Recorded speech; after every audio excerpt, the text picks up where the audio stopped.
Life is short.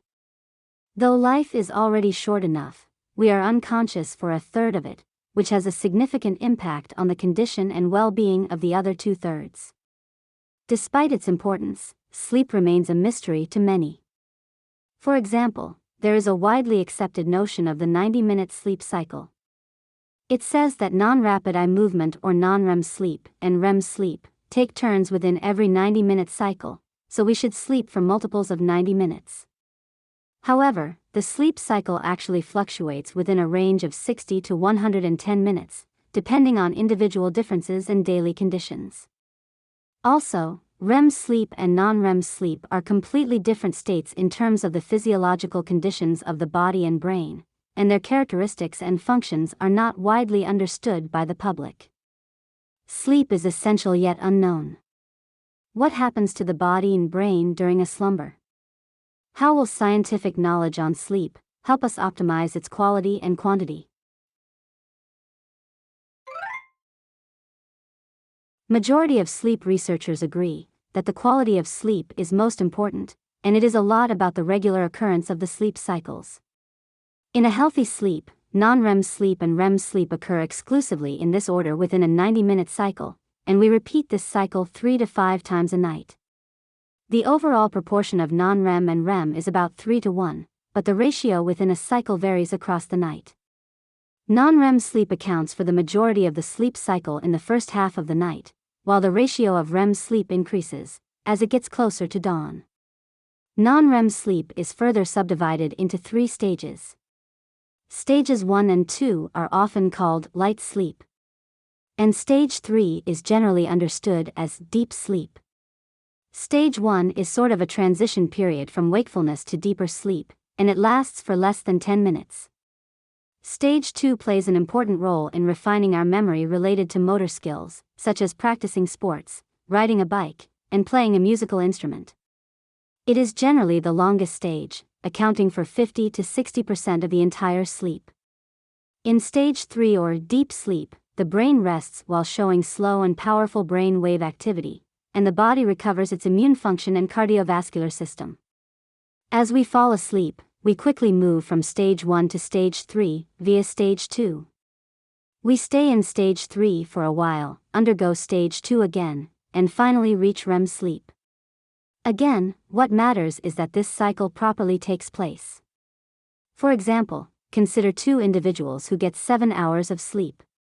One of them sleeps 7 hours straight in bed, while the other sleeps 5 hours in bed and 2 hours on the commuter train. Both of them have 7 hours of sleep in total, but the latter case falls far short in terms of the quality, because the sleep cycle does not properly occur.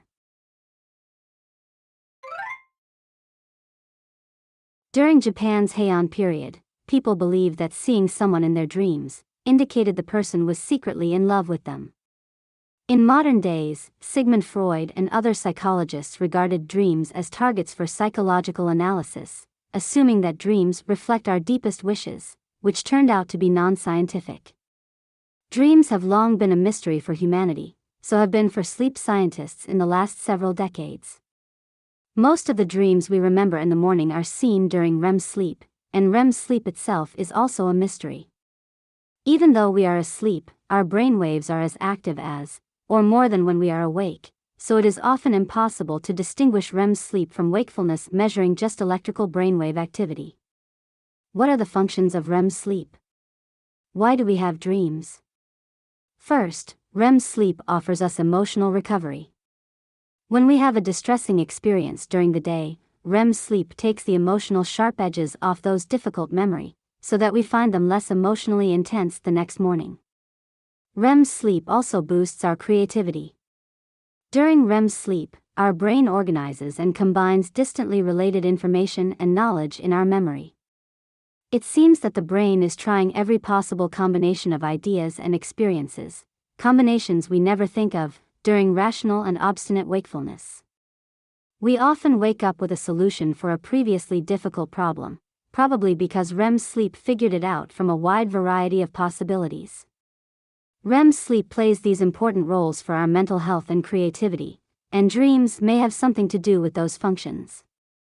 Dreams are often emotional and bizarre, because REM sleep is the session for psychological recovery and mold-breaking brainstorming.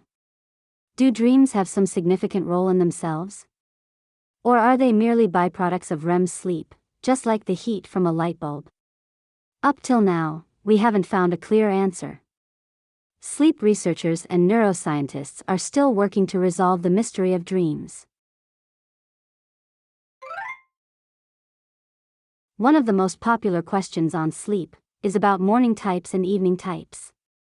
Generally speaking, morning types are praised, while evening types are often labeled as lazy. For example, you must have seen an article introducing a successful executive who gets up early every day. Seemingly, studying or working before sunrise appears diligent and admirable. However, putting aside such impressions, what does science exactly say? Is an early bird actually praiseworthy?